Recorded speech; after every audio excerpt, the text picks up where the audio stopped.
Good afternoon. My name is Dr. Bethany Vibert, and I'm a clinical psychologist at the Child Mind Institute. We are a national nonprofit that supports children and families with gold standard mental health care, advice, and resources, all online and available to everyone. You can learn more about the resources we have available for families during the coronavirus crisis, including telehealth evaluations, behavioral consultations, and treatment by visiting childmind.org/coronavirus. This afternoon, I'm here with you to answer your questions related to personal independence skills in autism, building independence, and any other questions you may have. I look forward to answering your questions this afternoon. So go ahead and post your questions in the feed. We'll also post some helpful links and resources on childmind.org and the details about the next Facebook Live tomorrow morning. I'll do my best to get to all of your questions today, but if I don't get to all of them, remember, we're here daily at 10 a.m. and 4:30, and we look through your questions every day. So as you all get started and begin posting your questions for me, I have some questions that we previously received that I think are a really good jumping off point. So I'm going to jump right in, and please do jump right in with your questions below as well. So one parent wrote into us, I'm working from home while parenting my 9-year-old daughter who has mild autism. Sometimes I need quiet time to focus on my work, but my daughter has a hard time playing independently. Any advice for setting reasonable boundaries when I'm working and encouraging her to follow them? I think this is a great question. I'm super happy that you wrote in with this question because this is definitely something that all parents are facing right now as they are home with their kids, trying to manage the everyday struggles of working from home as well as raising a child and having them have to be entertained and attended to. So I think that this is a great question, and I'm really glad that you wrote in. To start, I'd really like to commend you for recognizing the idea of reasonable boundaries. This is a really challenging time, and all kids are coming into this time with different abilities and skills already. And I think that it's important that we start by meeting our children where they're at, really, and saying, what are they capable of and what can I build upon right now? So for starters, one of the things that I've been working with a lot of parents on is building a schedule that really is both meeting the needs of your child and you, and kind of putting those things together in a way that's going to help both of you function independently when you need to. So for starters, try to think of activities or preferred things that your child does already do independently. This may be things like screen time, for example. Maybe there's a favorite TV show or a favorite game that they play pretty independently and they don't bother you or kind of need your help or assistance while playing. The other thing that I would try to do is get together toys or other activities that are really highly preferred activities that they can do independently and without your help. One thing to keep in mind is also preparing things like maybe easy to grab snacks ahead of time or stuff that your child might want or need, like a cup of water or anything else like that. Getting together these activities ahead of time and thinking about in advance what types of things your kid can do independently is going to be really important. So I would start there. Also, when you're setting up those activities and things, do plan ahead a little bit. So if your child is, say, just learning to drink out of a cup, providing them with an open cup of water rather than a cup with a top might be ill-advised because they could spill and then they're going to have to interrupt you and you're going to have to help them clean it up. So definitely when you're thinking about times where you really do need that independent space and independence, privacy, time to do some things for work, think about really setting your child up with success first. You can use all those other things like learning them to drink out of an open cup when you're there and can give your full attention to your child at those moments. So I would start by using highly preferred activities.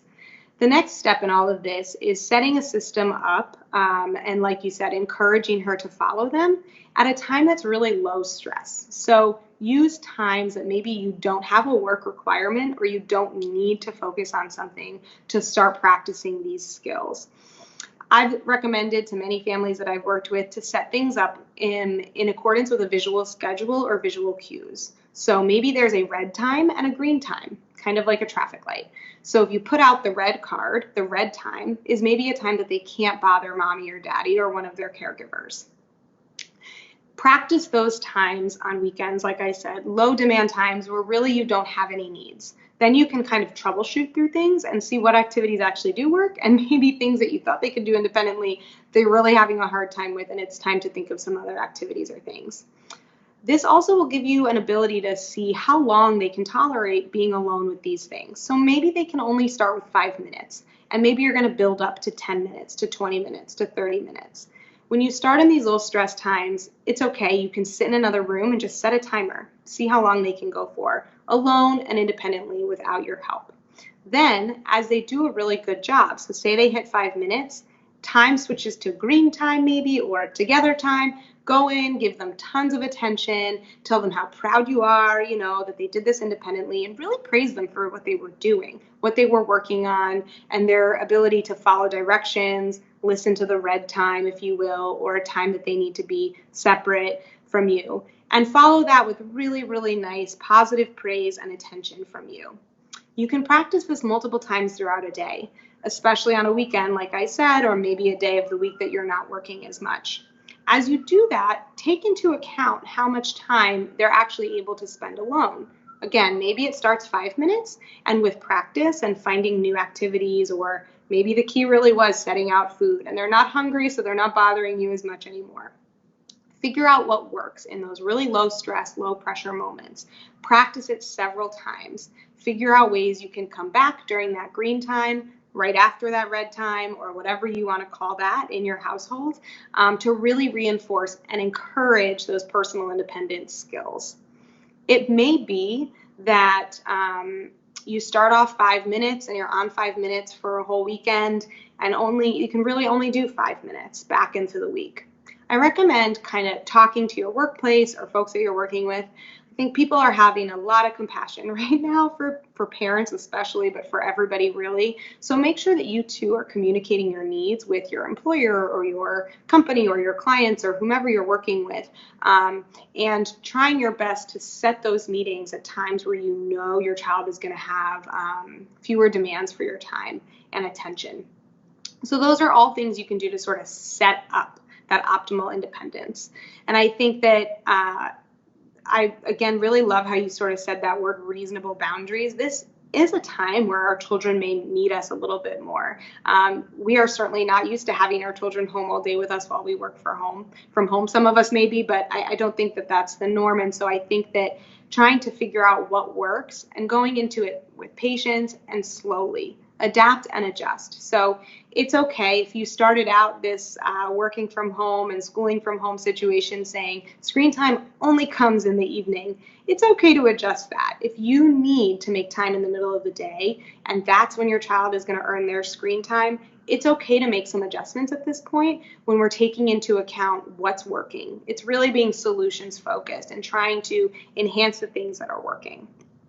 The other idea with reasonable boundaries is setting reasonable boundaries for yourself, really. It's okay to have some expectation that your child is going to play independently for a little while or do some other things somewhat independently, whether it's play, whether it's schoolwork, whether it's watching a movie. Set them up.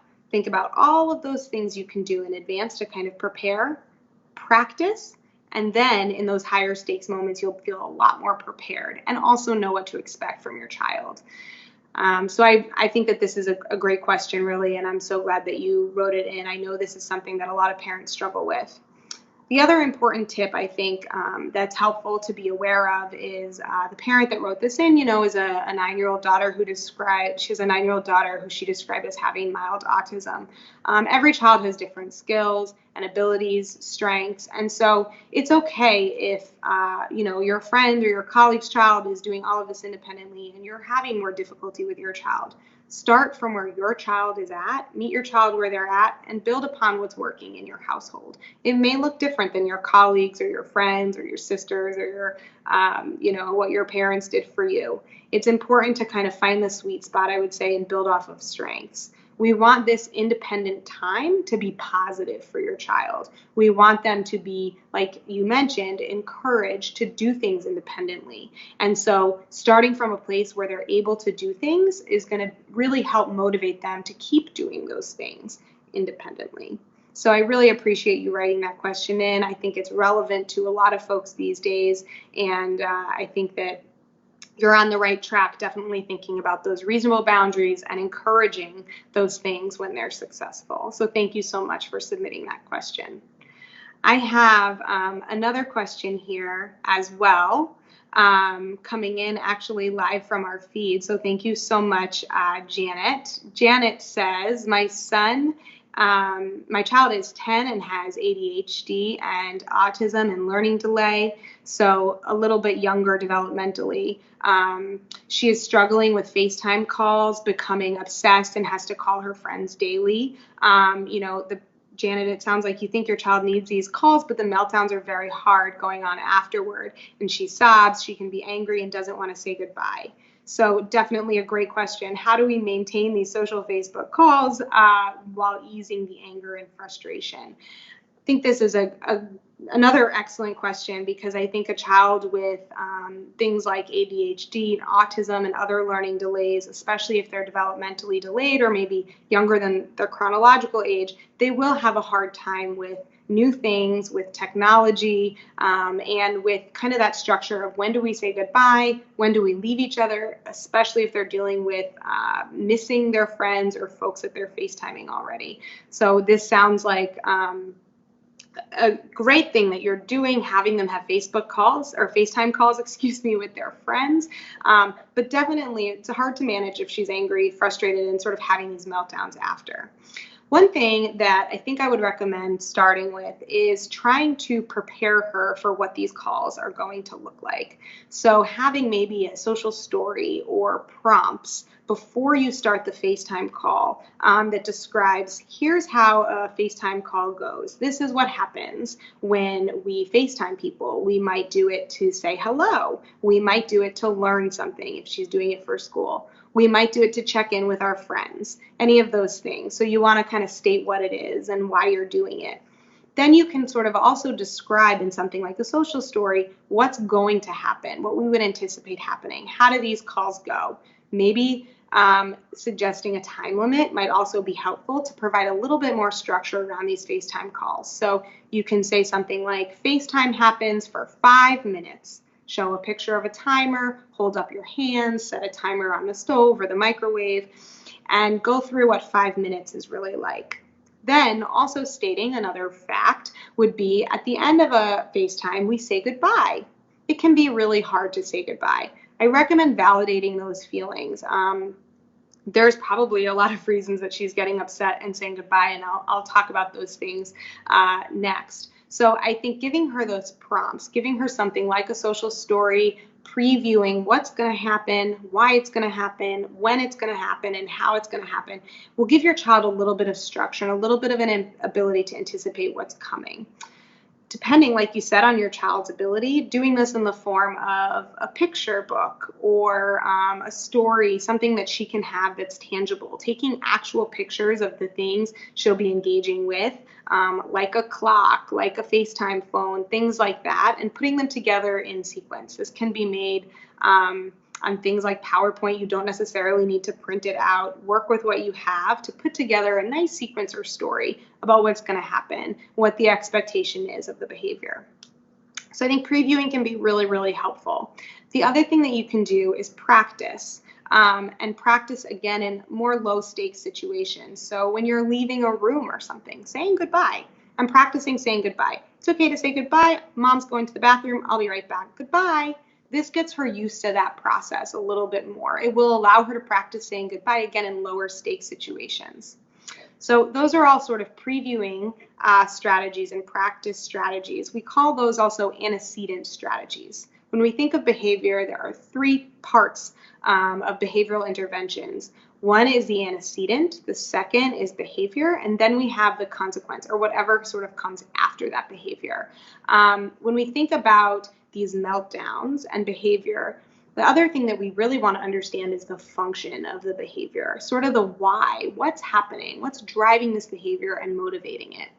There's different types of functions of behavior. So one of those might be avoidance. If your child has a meltdown because she said goodbye and because it's really hard for her to do, or something's coming right after that phone call that's really hard, the meltdown could be to avoid something hard. We also, another function of behavior can be access to tangibles, something that she wants, something that she's going to get if she has the meltdown. There's also reinforcement, like getting attention from you. If she has a meltdown and then all of a sudden she gets a lot of attention, whether I guess it's from you or anybody else because she's really, really upset. And lastly, there's automatic reinforcers. So the way we understand sort of what is reinforcing or maintaining this behavior is by carefully thinking about what happens. After she has this meltdown, I would ask yourself what happens. Do members of the family immediately come to her and attend to her and reassure her and try to make her feel better? Do you pick up the phone and call back that person who you just hung up with because her meltdown is so hard to manage, which may be happening? Thinking about that reinforcer. Then what we want to do is find another way for her to get those things reinforced without having to melt down. So we can do this by giving her positive attention at other times, giving her a lot of positive attention when she actually says goodbye really, really, really well. And also maybe letting her know when the next FaceTime is going to come. So again, that can take a little practice. Maybe you set up a few FaceTimes during the day so that she understands they're coming again, that saying goodbye isn't forever. This is a very strange and unusual time, and so she's away from maybe her peers or her teachers or people that she is FaceTiming. So when she says goodbye, maybe she's a little bit scared. Letting her know that this is going to be a routine thing. In 5 minutes, we get to FaceTime grandma again. Then you kind of can ignore the meltdown a little bit. You're not going to pick up the phone again just because she's upset. You set a timer, 5 minutes goes off, and you reinitiate a FaceTime. Then the initiation of that FaceTime is not dependent on her behavior. It's really just a part of the schedule and builds in an expectation that these things are going to happen regardless of whether she melts down or not. That would be a response if the behavior was being maintained by her getting something. So if she was going to get that FaceTime again, every time she melts down, we do it one more time. A way of kind of mitigating that would be to just automatically give another FaceTime without it being dependent on her behavior. So those are a couple of different strategies. In addition, so we have previewing strategies like the social story, understanding the function of the behavior, and providing those reinforcements or alternative ways of getting those needs met rather than the meltdowns. The other thing that we want to make sure we're doing is praising her and giving her a lot of structure when it's done. So like I said, ending the phone call and letting her know when the next one is going to come. If you need to, like I said, shrinking the time in between phone calls so she begins to understand that sequence may be important depending on her developmental level. The other thing that you can do is build in FaceTime calls on a broader visual schedule. So if her day starts, she gets up, she has her academic work in the morning, for example, and every afternoon at 5, she's getting a Facebook call. Maybe she just doesn't realize that it's happening every day at 5. Putting a picture on your visual schedule that this is the FaceTime call can be really helpful. Again, just so that she anticipates that it's coming. Another thing to consider is the time of day that you're doing it. If there is a way to put some routine and structure into when this is happening, there might be a way to sort of mitigate that anger and frustration again. For example, if you're doing it right before bedtime, maybe when she is really tired or really exhausted already from the day, her ability to control and manage her emotions might be a little bit reduced. And so the buildup of having to say goodbye may just be harder for her. Try doing it at different times during the day. That will also help you identify the function of that behavior if you can kind of change the context around which that's happening to truly understand what really might be reinforcing this behavior. Perhaps the best time for her to FaceTime is going to be early in the morning when she's up, she's ready to go, and she's able to move on quickly. Adjusting the time will also allow you to move on to a desired behavior. So if after she gets a FaceTime, she gets to do some other really fun game rather than go to bed, that transition may be a little bit smoother off of a call like a FaceTime.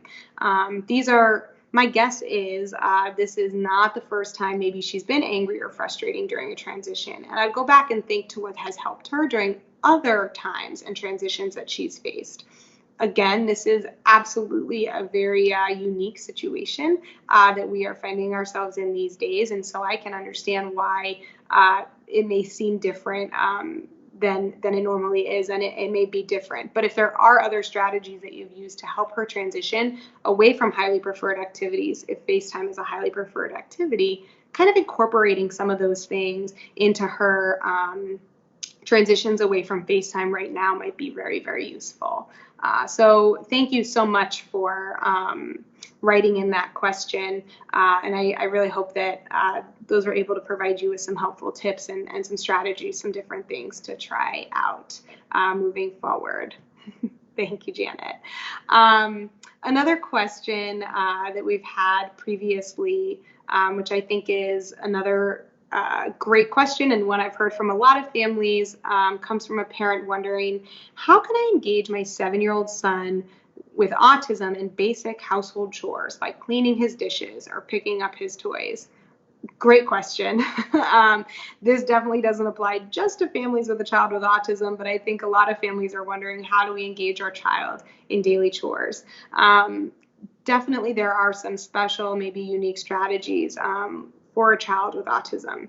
One of the things that I think is really important in including a child in chores is just making it a daily habit. This happens for us as we kind of get accustomed to our daily habits, like maybe making coffee or doing laundry or getting dressed in the morning. We may need to be a little bit more explicit with our children, especially if they have autism, around what these daily habits should be. So strategies to make these things more explicit include things like a visual schedule, for example. Perhaps basic household chores like cleaning your dishes. First we eat, then we clean up. That's a very simple way of creating a schedule around eating. And maybe if they're already used to coming to dinner at 7 every night, the next step is just saying, okay, we have dinner at 7, then we clean up our dishes.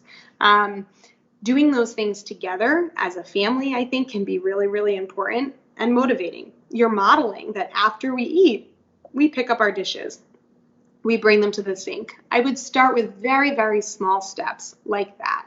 Maybe it is as simple as bringing his dish to the sink. And then you want to give a lot of positive reinforcement. Thank you so much for bringing me your dish. That was awesome. High five. And then go right into a desirable activity again. So you can say, first we eat dinner, then we do our, bring our dishes to the sink. After we bring our dishes to the sink, we get to watch a short YouTube video. Anything like that. So you're really reinforcing and you're linking that idea of picking up your dish to doing something that's really fun and exciting. Similarly, in the question, picking up his toys, that's a really hard one, again, because maybe it comes after doing something really fun. So he's done playing with his toys. He probably doesn't want to pick them up. So trying to follow that with some sort of a reward or a positive experience after he does that, and just sort of building it into the day-to-day habits that he's building. So I think that comes, I find it very easy to put first then phrases together in times like this. So first we play with our toys, then we clean up. You're going to start by modeling that play, prompting them, maybe handing them a toy to help you clean up, putting the bin right in front of them. And when they put the toy in the bin, you get to provide a lot of praise and positive reinforcement for doing that, and then move on quickly to something else that might be fun and exciting, like dinner. Then you get to start that all over again with first we clean up, then we get something really positive and fun, maybe dessert. Maybe we have to clean up our dishes before we get dessert. So just making those little links can be really, really helpful in building those everyday daily habits and chores. So thank you. Another great question, and one that a lot of parents are wondering about, especially when they're home all day with their children and trying to build in participation in daily chores. So thank you all so much again for joining me. I hope it was helpful. And remember, we're here every day at 10 a.m. and 4:30 p.m. and we look through your questions daily. Tomorrow morning, Dr. Dave Anderson will be here to talk about social media and staying connected, so be sure to tune in for that. And remember that the Child Mind Institute is here to help with the mental health and parenting needs of this coronavirus, no matter where you are. We have resources to help, from daily tips, consultations, to gold standard telehealth treatments. Go to childmind.org/coronavirus for more information. Be safe, and thank you so much.